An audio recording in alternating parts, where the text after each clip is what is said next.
Beard looks good in profile, though. That's dope. What's up, YouTube? I'm Alberta26, and today I'm going to talk about how to find and kill the 8 hidden Valkyries and the Valkyrie Queen in the newest God of War game. Let's go.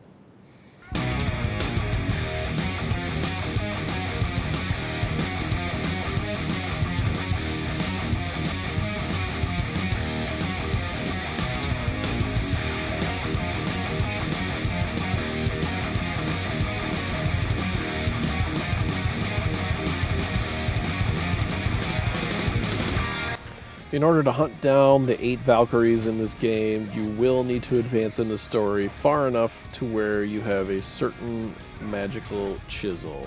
I would rather not be accused of throwing out spoilers, even though it would be pretty late in the game to be looking for this anyway, but I will leave it at that. You require the magical chisel that you will acquire during the course of the main story of this game. So, if you don't have it yet, go get it right now. Just go get it right now. Now, with your magic chisel in hand, you are set to open the doors behind which each of these Valkyries is imprisoned. As to exactly where each of them is, I found them incredibly easy to find. I was able to track it on the map, and I'd also noticed most of these doors in my travels anyway. For the sake of keeping this video somewhat short, I am not going to go through exactly where each of them is, but I will list it here on the screens. Ayr's chamber is hidden in the mountain. Gardefull can be found in the foothills. Gondel is locked away in Muspelheim. You will have to fight through the 6 initial challenges in Muspelheim in order to get to face her at the end. Gungnir can be found at the door by Thamer's corpse, where you got your chisel. Hildir is locked away in Niflheim. You will have to navigate the maze in Niflheim a certain amount in order to find her. In my experience, if I went left, I found her rather easily. Kara is locked away in the hidden chamber between the river pass and the foothills. Old Rune can be found in Alfheim, and Rota can be found in Helheim. Now that you know where each of them is, what are you going to do about it? Well, you'll go to that location, and you'll go through the little mini-game to unlock the door by stabbing it in the correct locations. And once you've done that, there's usually just a little bit of a walk to an elevator. Take the elevator down, and you are face to face with a Valkyrie. Not all of these ladies are rocking the exact same abilities. Many of them share abilities, and some of them have slightly different versions of other abilities that you may have already encountered. My best advice is you'll simply have to learn how to counter each ability, and once you've mastered it on one Valkyrie, you should have no problem countering it from another one.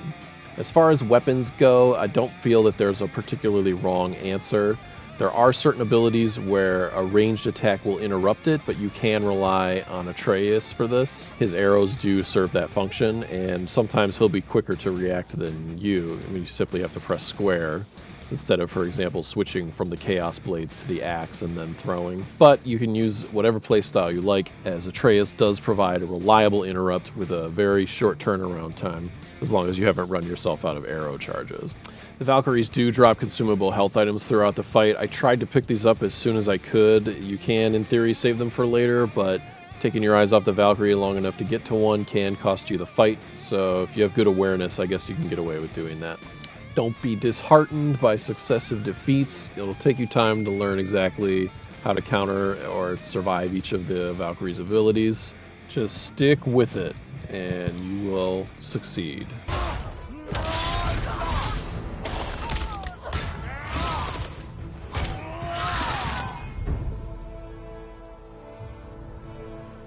After their defeat, the Valkyrie spirit will linger for a moment and fill in some of the gaps in the story as to why the Valkyries are imprisoned this way.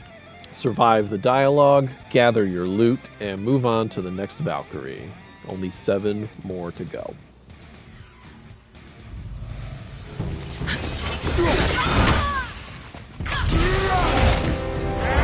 Your quest to take down the Valkyries will take you to every corner of the map and to each of the realms that are available for travel in this game. 4 of the Valkyries can be found in Midgard, and then the remaining 4 are 1 each in the different realms that you travel to.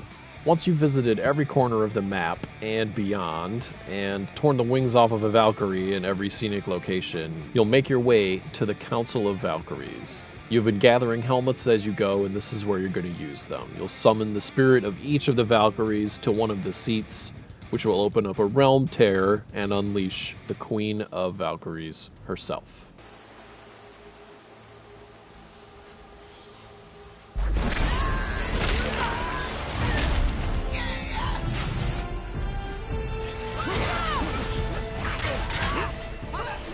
Sigrun, the Queen of the Valkyries. She comes out swinging. Thankfully, you don't take any damage from that initial attack, but you are in for one hell of a fight. Sigrun can use any of the abilities that any of the other Valkyries have used up to this point, and she even modifies some of them. This is a fight that will have you on your heels the entire time. Play defensively, look for your openings, don't try to force openings, make sure that you block everything you can block. You're going to need every bit of your health bar that you can get. Tips and strategy for this fight. I wore the Valkyrie armor. I spent a lot of time gathering hack silver in order to upgrade it. It's got a really high upgrade costs, and it's got really strong material demands, but it's definitely worth doing. Ivaldir's armor could potentially be just as strong, but I found the perks on the Valkyrie armor more appealing for this fight. Like I said, she does alter some of the abilities you might be used to. The Valhalla stomp, where she flies up in the air and drops down on top of you. The Queen of Valkyries will do that attack 3 times in a row, and she will not yell Valhalla at all. So you have almost 0 warning that you need to get the hell out of Dodge. Another piece of advice I would have is don't view yourself as only having 2 runic attacks. You have 2 weapons, you have 4 runic attacks, and they are worth big chunks of her health. Always try to have one of your runic attacks in your back pocket and the other one on cooldown. And then, once you use the one, switch weapons. Use a runic attack right away if it's up. If not, just wait for it. But always have one in your back pocket. When she does the wing shield in front of her, you can break that with a runic attack.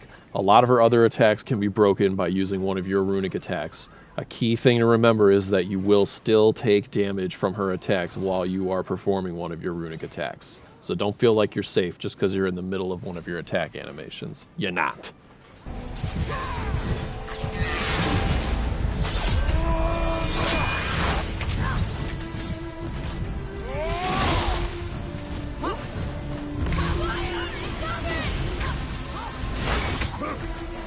Oh, I don't know how that worked. Get it? That's it. That's it. Yeah. Oh.